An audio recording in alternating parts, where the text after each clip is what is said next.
Assalamualaikum dan salam sejahtera.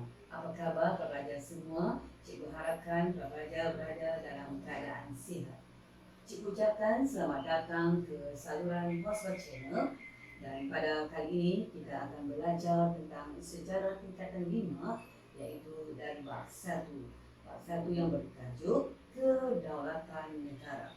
Pada hari ini kita akan sentuh tentang konsep kedaulatan. Kedaulatan bermaksud kekuasaan tertinggi dan kedudukan seseorang negara yang bebas dan mempunyai hak dalam melaksanakan pemerintahan dan pentadbiran negara.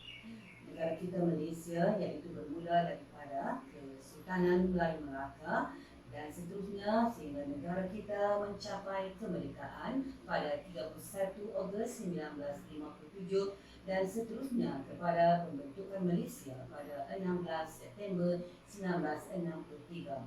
Seterusnya kita akan kaji pula tentang takrif kedaulatan mengikut beberapa bahasa, iaitu yang pertama bahasa Yunani yang bererti supernus atau supernus yang membawa maksud agung tertinggi, yang mana negara tersebut bebas dan merdeka.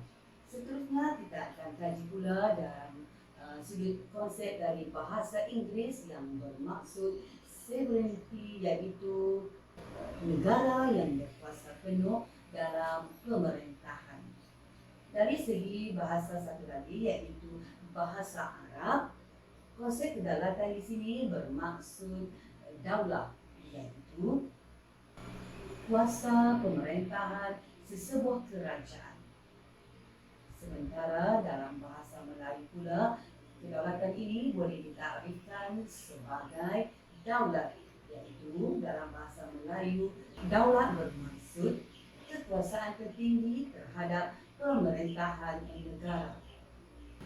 Seterusnya kita akan kaji pula pandangan tokoh-tokoh yang memberikan pendapat tentang kedaulatan negara. Pertama, Aristotle, iaitu seorang ahli falsafah Yunani. Yang kedua, Ibn Khaldun, iaitu ilmuwan Islam. Yang ketiga, John Gordon, iaitu ahli falsafah politik Prancis.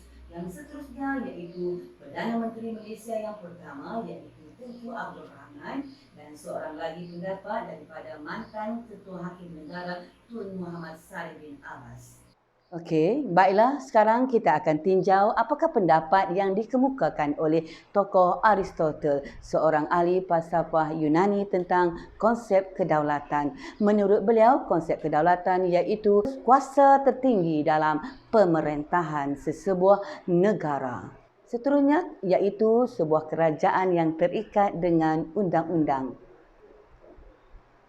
Seterusnya, kita akan tinjau pula pendapat yang dikemukakan oleh seorang ilmuwan Islam yang agung iaitu Ibn Khaldun. Pada pendapat beliau, kekuatan dan kekuasaan sesebuah negara berasaskan semangat kekitaan bangsanya serta diiringi semangat beragama sehingga sanggup berkorban demi mencapai cita-cita yang sama.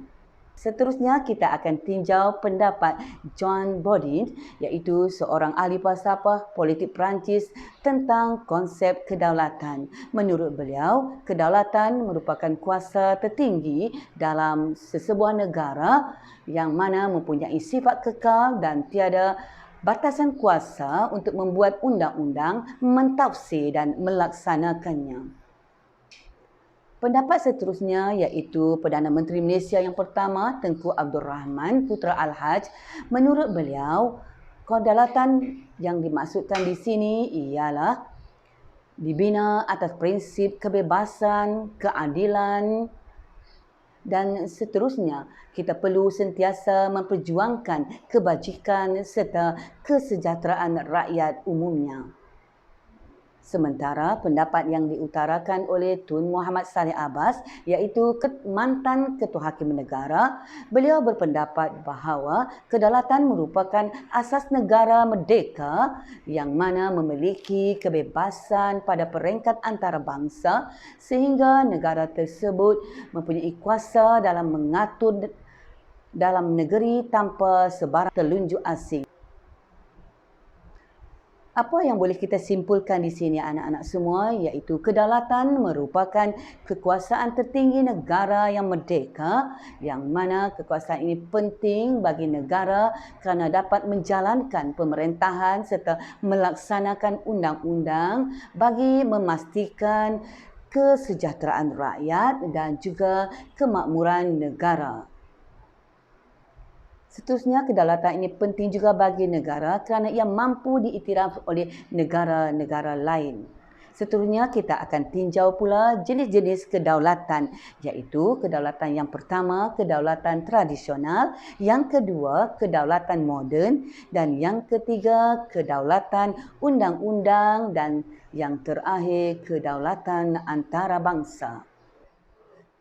Kedaulatan yang pertama iaitu kedaulatan di sini, iaitu kedaulatan tradisional. Ia bermaksud pemerintahan yang berkuasa mutlak yang mana ia telah wujud sejak zaman tamadun awal manusia lagi, iaitu negara tersebut biasanya berpaksikan pada kedaulatan raja.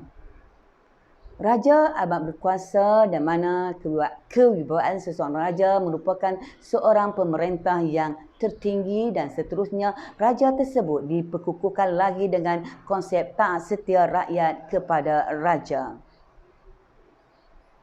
Kedaulatan yang seterusnya iaitu kedaulatan moden. Kedaulatan ini muncul selepas revolusi keagungan yang berlaku di Eropah iaitu di England dan Perancis. Ia adalah berkaitan dengan hak rakyat dan kerajaan berperlembagaan. Selepas Perang Dunia Pertama, kedaulatan ini dikaitkan dengan semangat nasionalisme yang menggunakan konsep persamaan rukun bangsa dan bahasa.